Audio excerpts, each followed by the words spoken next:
¿Cómo funcionan los test diagnósticos para COVID-19? Antes de hablar de los test diagnósticos para detectar el COVID-19, es importante recordar de dónde se obtienen las muestras para realizar el diagnóstico de esta entidad. Se recomienda tomar muestras del tracto respiratorio superior a través de hisopados o lavados nasofaringios, son técnicas poco invasivas y no muy dolorosas, o del tracto respiratorio inferior, ya siendo un poco más invasivas a través de aspirados endotraqueales, lavados bronquioalveolares o la recolección de esputos si el paciente lo está produciendo. Entonces, una vez tenemos la muestra para realizar el diagnóstico, podemos proceder a enviarlas al laboratorio para que se realicen las dos técnicas asociadas a la detección de SARS-CoV-2. Una prueba de detección rápida o las pruebas confirmatorias como es la RT-PCR. ¿Y en qué consisten estas técnicas? A diferencia de la PCR, los test rápidos no identifican el ARN del virus, sino que detectan los anticuerpos producidos frente al virus y utilizando o una muestra de sangre, que es otra manera de conocer si el paciente está o ha estado infectado, o bien proteínas del virus presentes en las muestras respiratorias de exudado nasofaríngeo. Una vez tenemos esas muestras, podemos proceder a realizar los test que conocemos. En el mercado hay varios test y hay muchas marcas comerciales asociadas a estos test rápidos para detectar el coronavirus. Aquí les muestro un ejemplo de ellos. Es un kit comercial que consta de varios componentes, varios reactivos asociados a cada uno de ellos. En uno de ellos se encuentra, pues obviamente, la muestra del paciente a través de la torunda donde se recoge la muestra, y esta torunda se va a poner en exposición con cada uno de estos reactivos, siguiendo una serie de pasos hasta que se pone en contacto con el chip de detección donde está toda la información de antigénica del virus. Entonces, esa interacción con la reacción inmunitaria del paciente a través de este chip de detección nos va a arrojar una serie de resultados. Entonces, van a poder ser muestras negativas, muestras positivas o muestras no concluyentes, dependiendo de lo que vayamos observando en el chip de detección. Desde la recolección de la muestra hasta la obtención de los resultados no se tarda más de 15 minutos. Entonces hablamos de test rápidos que permiten dar al paciente o al servicio médico una información rápida y valedera. A partir de allí podemos pasar a la otra prueba, que es el gold estándar o prueba confirmatoria para el coronavirus, que es la PCR. La PCR es una técnica que consta principalmente de dos grandes partes. Primero, la extracción de los ácidos nucleicos y luego la reacción de amplificación como tal. En la PCR lo que se hace son copias de material genético y se detectan las secuencias que caracterizan al virus, se amplifican y se hacen visibles.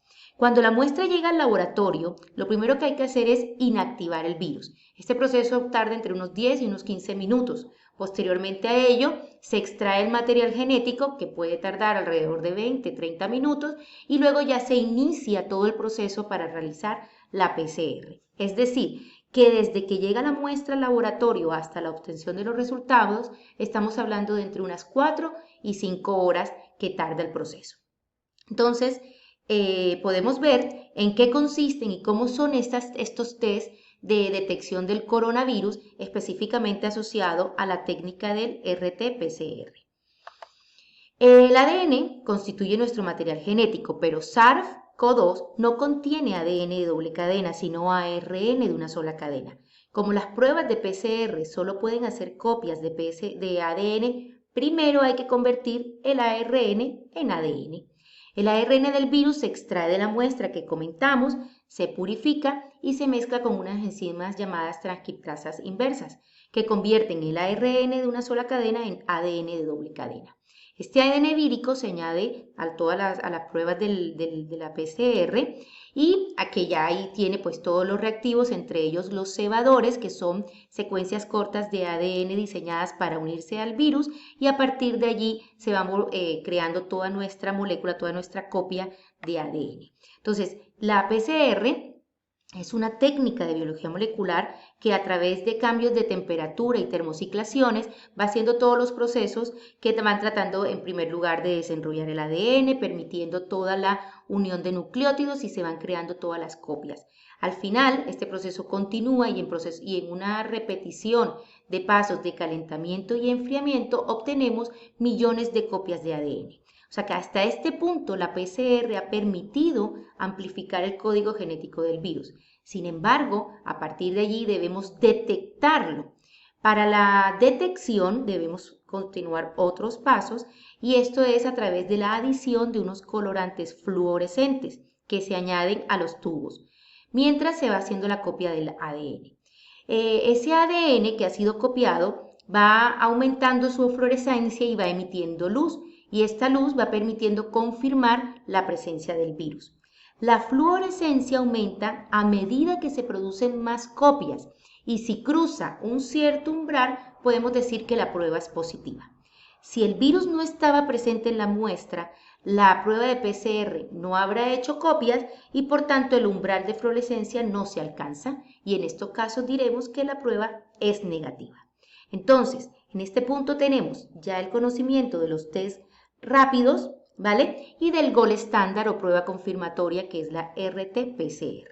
Una vez tenemos esta información, debemos saber cuáles son las recomendaciones que el Ministerio de Salud nos da con respecto a los casos sospechosos. Dentro de esto tendremos dos tipos de presentaciones. En caso de sospecha de exposición al virus, es decir, el paciente que tiene sospecha de que ha estado expuesto y tiene sintomatología. En este paciente se recomienda realizar unos test rápidos de detección.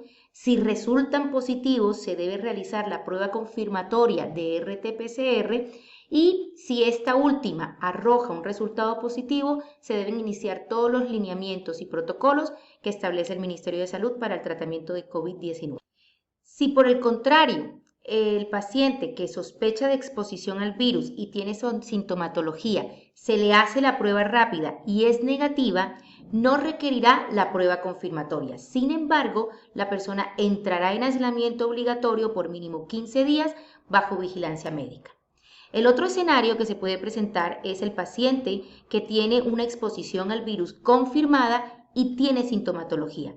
En estos casos se debe realizar de entrada la prueba diagnóstica confirmatoria con RT-PCR y realizar a partir de ahí todos los protocolos establecidos por el Ministerio de Salud para COVID-19.